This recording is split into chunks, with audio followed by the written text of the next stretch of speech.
A child's surroundings should be clean and safe. But both inside and outside their homes, children are exposed to pollution that poses a clear danger to their health and environment. On Eco India today, we meet youngsters taking action to protect their peers and the future of the planet. Hello and welcome. I'm Sanuta Raghu. It's natural for parents to want to shower their kids with gifts. More often than not, those presents are made of plastic. Researchers say 90% of the toys manufactured worldwide are made of plastic materials that contain toxins. Here in India, one young activist is working to raise awareness about the health hazards of plastic toys and their environmental impact after they are discarded.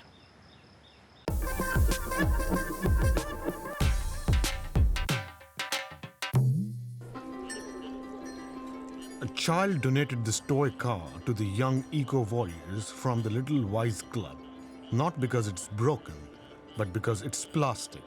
The club meets once a month to collect plastic playthings. As we all know that plastic is actually very harmful because it's non-biodegradable. So I want to make a big change in the environment, and I got to know that being an eco-warrior would help it. The plastic toys are bad because they contain heavy metals like lead and other chemical substances which are very harmful for the nature, and when we burn the plastic, they release chemical substances into the air which causes air pollution. The Little Wise Club got to work about 6 months ago. They have already collected around 220 kilos of plastic toys to be picked up by our recycling company. The ultimate mission, to rid the world of plastic toys. It was the idea of 10-year-old Sayona Vikram from Bengaluru. She has her own podcast and has started an online campaign. In the Say No to Plastic Toys, when they click on it, they can sign our petition. And we raised this petition to notify the Indian government, hey, these plastic toys are destroying our health. They're destroying everything we have.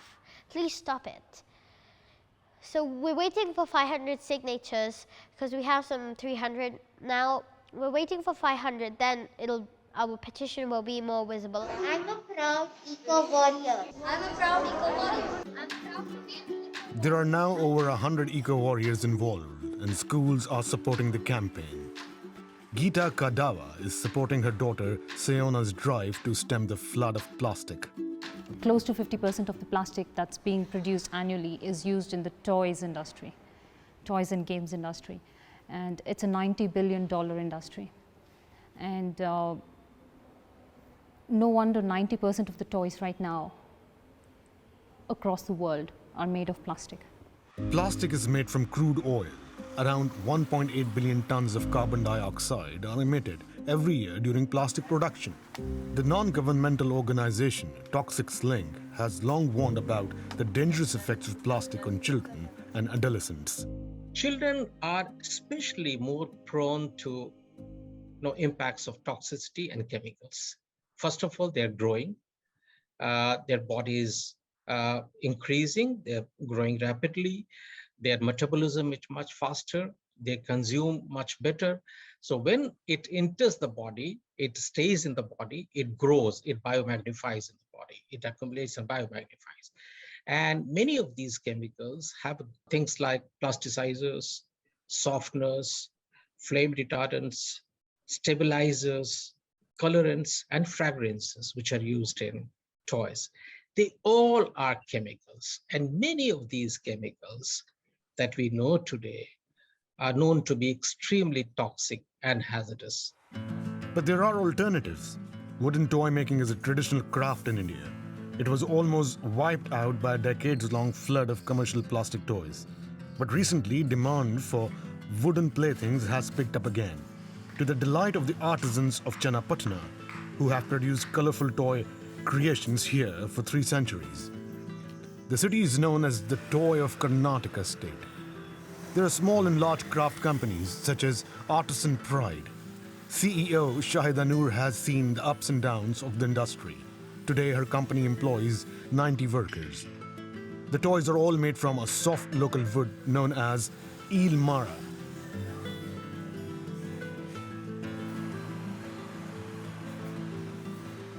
Slowly, the people's thinking and awareness on the eco-friendly and natural product is increasing. The domestic market is slightly improved. Earlier, we had almost like 70-30 range, like 70% export market and 30% was domestic market we had. So now it has come to 60-40.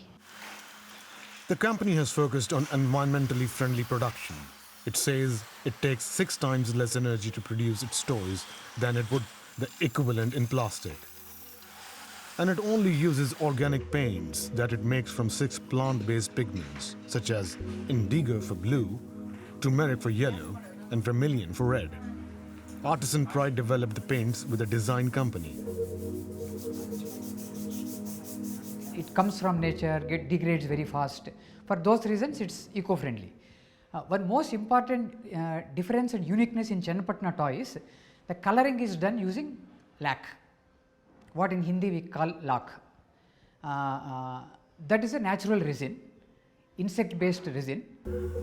The company says it only uses wood from large branches, eliminating the need to cut down trees. With an eye to sustainable growth, it plans to meet greater demand by planting its own trees. So what we are trying to do is to have a kind of sustainable growth of the tree. So we are also trying to negotiate with the government. Artisan Pride has already met with officials to request land where it can grow its own timber.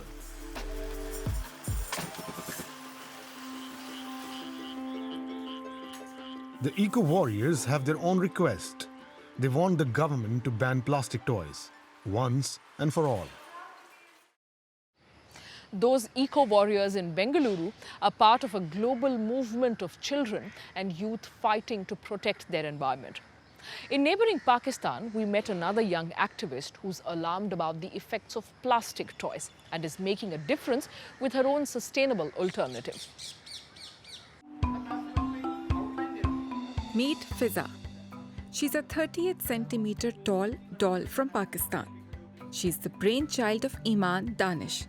The 11-year-old environmental activist lives in Karachi. The dolls dressed in traditional Pakistani attire are part of her work to save the planet.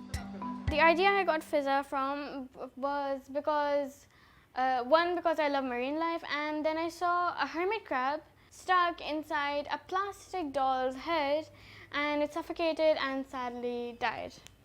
So that's why I thought these type of dolls, eco-friendly dolls, would be better than plastic. So I called her Fiza because Fiza in Urdu means environment. Fiza is now just one of several dolls that Iman has designed. She makes the prototypes with her grandmother. Over here, we are making a dress for the doll. The dolls are then produced by women from poor neighborhoods of Karachi, providing them with an additional source of income. The cotton is locally sourced from Pakistan. Iman sells the dolls for the equivalent of €7 on her website. She uses the proceeds to run an educational platform. Children and pupils up to 15 years of age can log onto the site and learn about climate change and its impact on Pakistan. Animated short videos and films give young viewers a deeper understanding of the topic. At the end, they can earn certificates by completing quizzes. Iman's dolls have turned into a small social enterprise. Pakistan's National Incubation Center, which helps young companies in their startup phase, has also given Iman its backing. The use of learning management systems has increased especially during the pandemic. This portal is unique because it tells us things about climate change, which we may not already know. It gives information for children in animated and video formats, and this makes it unique. Pakistan is among the top 10 countries most affected by climate change. The damage from extreme weather events like drought is close to $4 billion annually. Old guard activists are glad that a younger generation is taking up the fight for their future. And they've actually inspired, they've held to account the big leaders who were supposed to be making those decisions which are needed to combat climate change. So I have a lot of faith and I have a lot of hope with this younger generation, that because you see, it is their world which is going to be spoiled if nothing is done for them. Iman is continuing her drive to raise awareness. She recently published a climate storybook. It includes contributions from 25 children, a tool she hopes will move hearts and minds.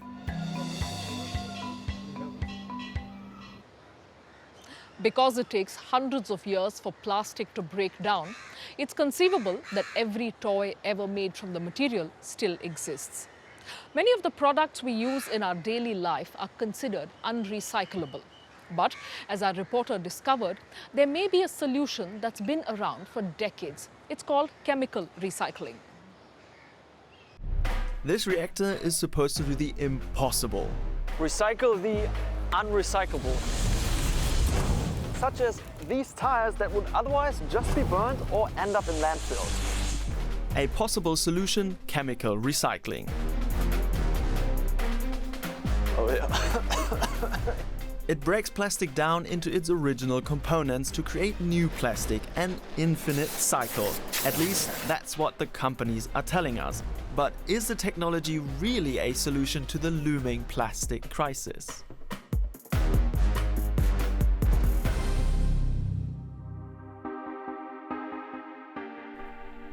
Generally, we collect and then we sort and sort and sort some more, all mechanically. And that's how we recycle 99% of our plastic waste in Europe. But with these tires, that does not work.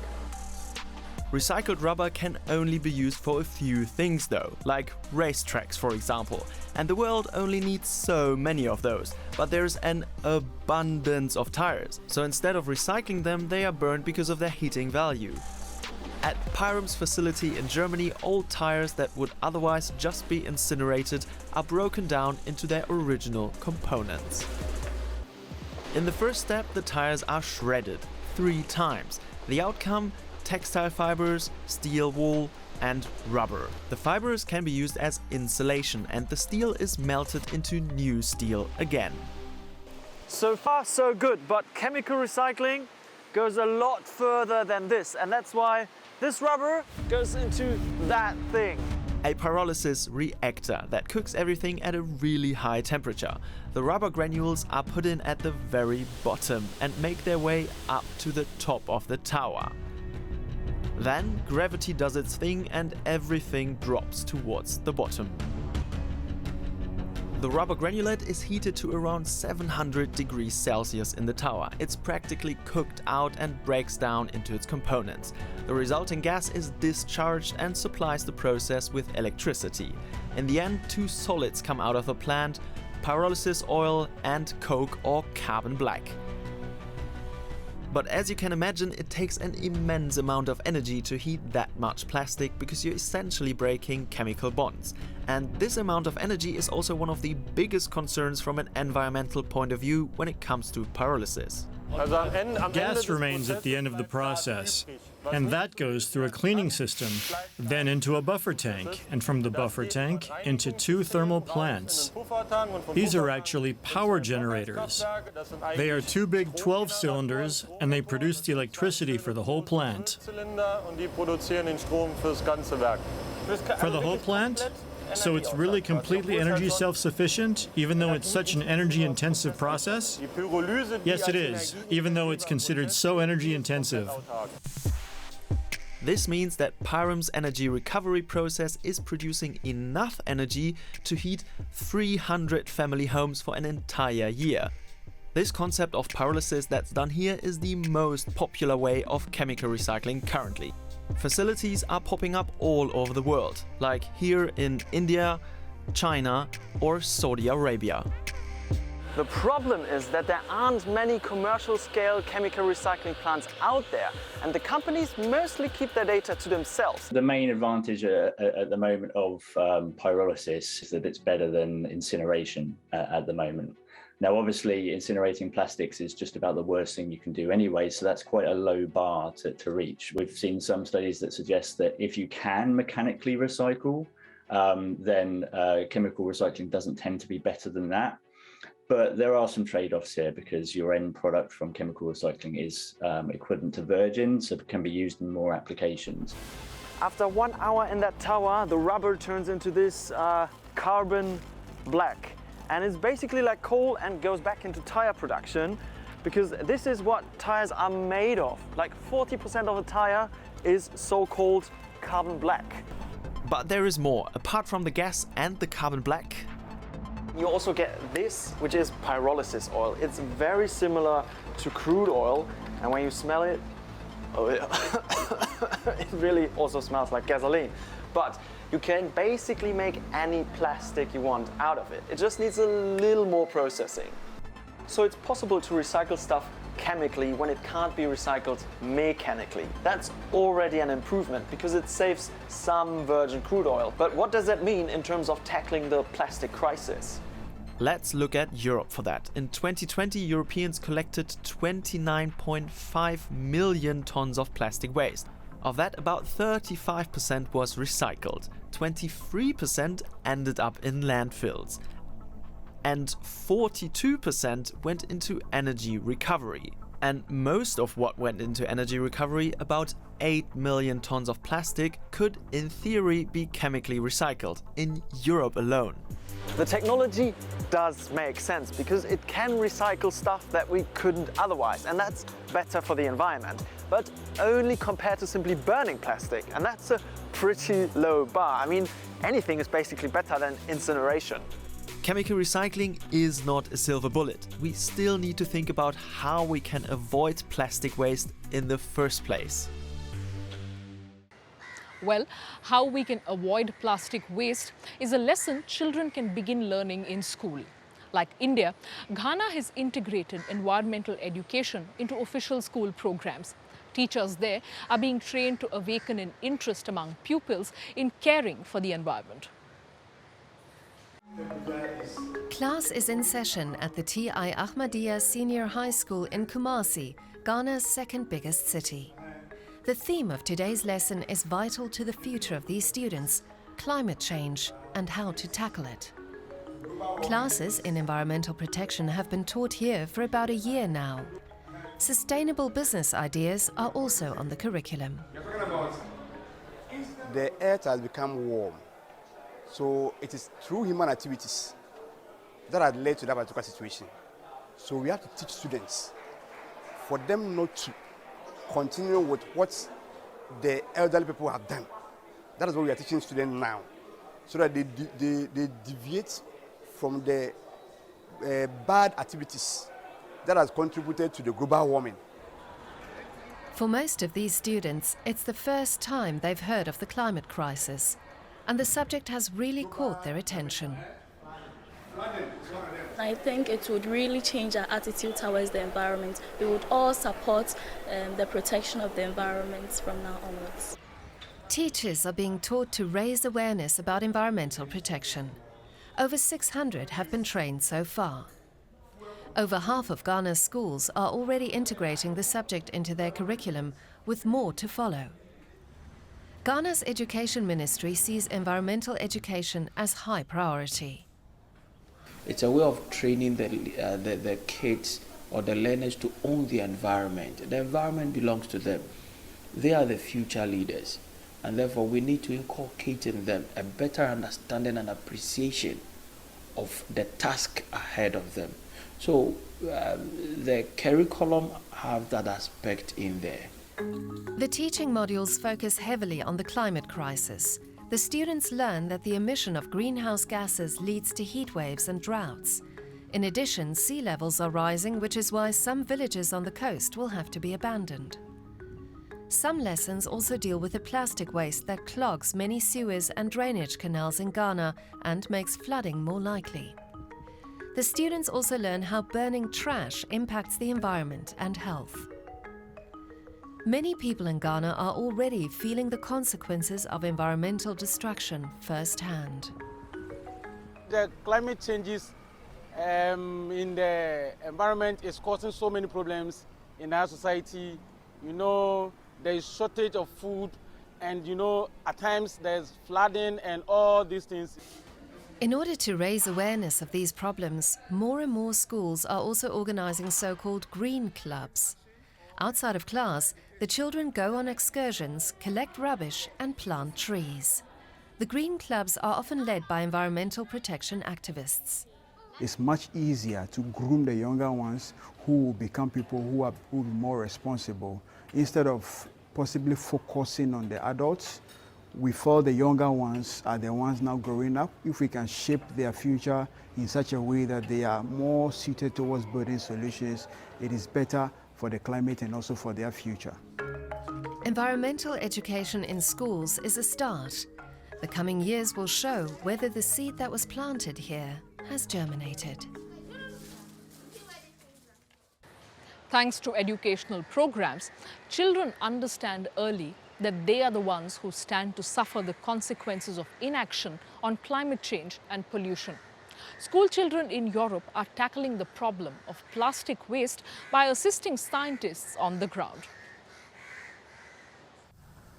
An idyllic location on the Ruhr River in western Germany. But take a closer look, and it's not as beautiful. Kevin, Noel, and their classmates have come to do some fishing, but not the usual kind. It's trash they're looking for. And here it doesn't take long. There's litter everywhere they look. And lots of different types of it. The students attend a local high school and are taking part in an initiative called Plastic Pirates. It's a research project where young students get to do the work of real scientists. They take water samples and measure, count, and record the pieces of trash they recover from the rivers and riverbanks. Scientists in Kiel use the data to generate a garbage map for German rivers and calculate how much trash ends up in the sea. Since 2016, more than 15,000 plastic pirates from 700 schools have collected samples from all over Germany. The project is now being launched in other European countries too. For the past 2 years, the school has included the topic of recycling on their curriculum. And the teachers are happy to do their part to inspire the budding scientists. It's something I care about myself. It always bothers me when I see people leaving rubbish behind, especially when they have small children with them and are supposed to be setting an example. The work of the plastic pirates shows that on average, 1 piece of trash can be found for every 2 square meters of riverbank in Germany. France also has a project aimed at tracking down the trash. It's called Plastic Origins and goes a step further, using artificial intelligence and an app. We want to mobilize as much as volunteers and citizens as we can to go on the rivers, so you can collect data like through kayaking or walking along the riverbanks, and using those data, using like the video footage that they are going to take of the riverbanks, we will be able to analyze those video, detect litter items, and use those data to map river plastic pollution. The aim of Plastic Origins is to get stricter legislation introduced on plastic waste and regulatory limits for the amount of plastic in European rivers. Their garbage map aims to identify especially polluted areas. But the app can't track microplastics. In Germany alone, 4 kilos of microplastics per person per year end up in the environment. The main sources: particles from vehicle tires, industrial waste, and household garbage. It's difficult for wastewater treatment plants to filter out the tiny particles. But a Munich startup called Ecofario is showing how it can be done using a simple but effective method. The wastewater is pumped in on the top left. A powerful vortex is created in the pipe, pushing water containing a large amount of microplastics to the top. The company says 95% of microplastics from municipalities and industry could be filtered out this way. The young plastic pirates agree that more needs to be done to combat plastic pollution. After just 2 hours in this idyllic location, they found more trash than they can even carry. Like we just saw, When you empower and enlighten children, the future of the human race is secured. For children exposed to ideas of sustainable alternatives, this becomes the starting point, unlike many in the previous generations, for example, who find it difficult to make do without plastics. Think about that, and I'll see you again next week. Goodbye, and thanks for watching.